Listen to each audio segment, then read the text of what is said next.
Oui, moi, ça commence bien. Dans l'actualité, voilà ce que je voulais vous dire. Ce vendredi 19 avril, d'abord, un reportage très intéressant de Mario Lacombe qu'on vous a présenté dans notre bulletin d'information il y a quelques minutes.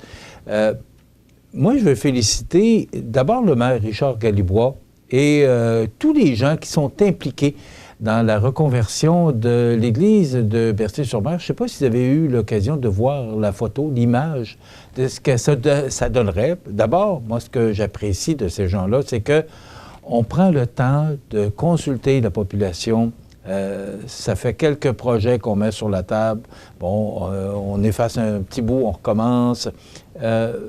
C'est un beau projet et je veux féliciter tout le monde là, qui met la main à la pâte pour la réussite de ce beau projet à Berthier. Également, on a eu la semaine passée l'entrevue avec Stéphane Roy, qui est un des responsables, parce qu'il y a beaucoup de monde impliqué dans ce dossier-là. Génie en herbe qui se déroule à l'école Cazot. Donc, c'était lundi dernier, dans le cadre d'une journée pédagogique qu'on a présenté Génie en herbe. Et encore une fois, l'école Cazot s'est démarquée. 54 écoles étaient représentées. C'est quand même beaucoup de monde. Mais l'école Cazot qui se démarque encore, beaucoup d'écoles de la région qui étaient présentes, le centre de service scolaire là, qui appuie ces jeunes-là dans leur démarche pour que cette activité-là se tienne, parce que c'est bien beau, là. Oui, il faut que les jeunes embarquent, mais aussi il y a des parents, il y a des professeurs qui s'impliquent beaucoup. Vous savez que les questions, il faut les préparer. Et Stéphane nous disait qu'il y a du temps à mettre là-dedans. Mais quand on voit qu'il y a un engouement, quand on voit que les jeunes embarquent là-dedans, pourquoi ne pas embarquer? Puis ça incite aussi à organiser cette activité-là. Donc, c'est un succès à chaque année. Et d'année en année, l'école Cazot connaît de plus en plus de succès, en plus de se démarquer. Donc, bravo Stéphane Roy, bravo à tous les enseignants qui se joignent à Stéphane et bravo aussi aux parents et à la direction du centre de service scolaire qui appuie cette initiative de Génie en herbe qui se déroule une fois par année à l'école Cazot. Avant de vous parler d'essence, parce que tout le monde a parlé de ça depuis mercredi, c'est le sujet de conversation, je veux vous parler que, je ne sais pas si vous avez vu le reportage qu'il y avait hier à Radio-Canada dans le téléjournal avec Bruno Savard, là. On parle d'un groupe d'investisseurs locaux qui sont prêts à ajouter 20 millions de dollars déjà sur 120 millions d'un promoteur. Donc, la pression là, qui monte sur l'opérateur du Mont-Sainte-Anne, alors qu'un groupe local serait prêt à bonifier de 20 millions de dollars la proposition de l'homme d'affaires Christian Mars de la Compagnie des montagnes de ski du Québec, qui est prêt à investir 100 millions de dollars immédiatement s'il venait à reprendre l'exploitation de la montagne. Ça, c'est une sacrée bonne nouvelle. Sauf que le groupe RCR, parce qu'ils ne sont pas propriétaires, c'est le gouvernement du Québec qui est propriétaire de la montagne, mais le groupe RCR, c'est lui qui est locataire. On a signé, il reste, si j'ai bien compris, il resterait, je vais le dire au conditionnel, 69 ans.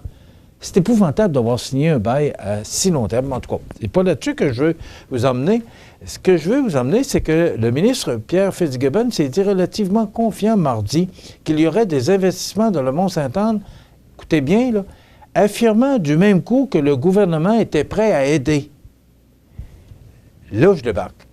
Et pourquoi? C'est qu'il y a des gens qui sont prêts à investir 120 millions de dollars, dont des gens locaux, pour pouvoir mettre cette montagne-là à profit et pour voir que ça fonctionne. Vous savez, tous les événements qui se sont déroulés récemment, là, une cabine qui a 2 fois qui a débarqué.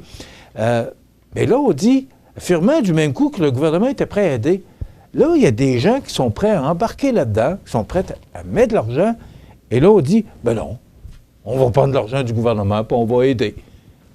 On ne réglera pas le problème, là. On va probablement simplement mettre, excusez-moi l'expression, mettre un plaster sur le bobo, alors qu'il y a des gens qui sont prêts à investir et faire ce qu'il faut pour faire fonctionner cette montagne-là.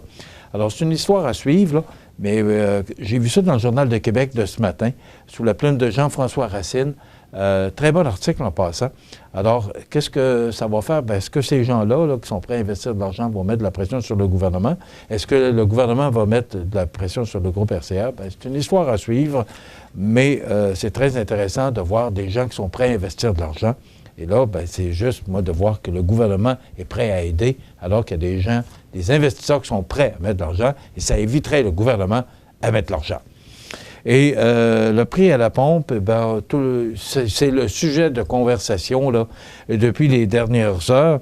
Et dans le Journal de Québec, toujours sous la plume de Mathieu Boulay, on parle des profits des pétrolières. Petro-Canada, revenu en 2023, 49 milliards. Profit net, 8,3 milliards. Impérial Esso, revenu en 2023, 51 milliards. Profit, 4,9 milliards. Ultramar Valero, revenu en 2023, 144,8 milliards américains. Les profits nets en 2023, 8,8 milliards. Alimentation Couche-Tard, les revenus en 2023, 70,6 milliards américains. Les profits nets en 2023, 2,9 milliards de dollars. C'est dans le Journal de Québec de ce matin, dans le texte, avec le texte de Mathieu Boulay. Alors, mais hier, on parlait là, que c'est l'essence d'été puis l'essence d'hiver. J'ai entendu une entrevue au FM 93 qui disait là, que le monsieur qui était spécialiste, là, qui disait là, que c'est pas ça qui dérange, c'est plutôt ce qui se passe. Et on voyait ce matin sur RDI, là, et je le dis au conditionnel encore, Israël qui aurait attaqué l'Iran ce matin.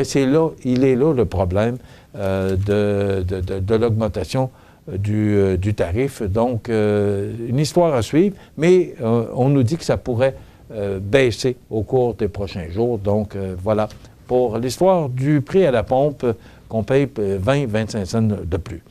Maintenant, pour lundi, on vous propose une chronique livre présentée par Livre en tête et la Chambre de commerce de Montmagny qui viendra nous visiter. Donc, voilà pour l'actualité. On nous prévoit un peu de pluie aujourd'hui et demain matin, ça devrait se dégager pour nous apporter quand même du soleil, mais du temps plus frais. On parle de -1 pour lundi. Passez un bon week-end. On se retrouve lundi.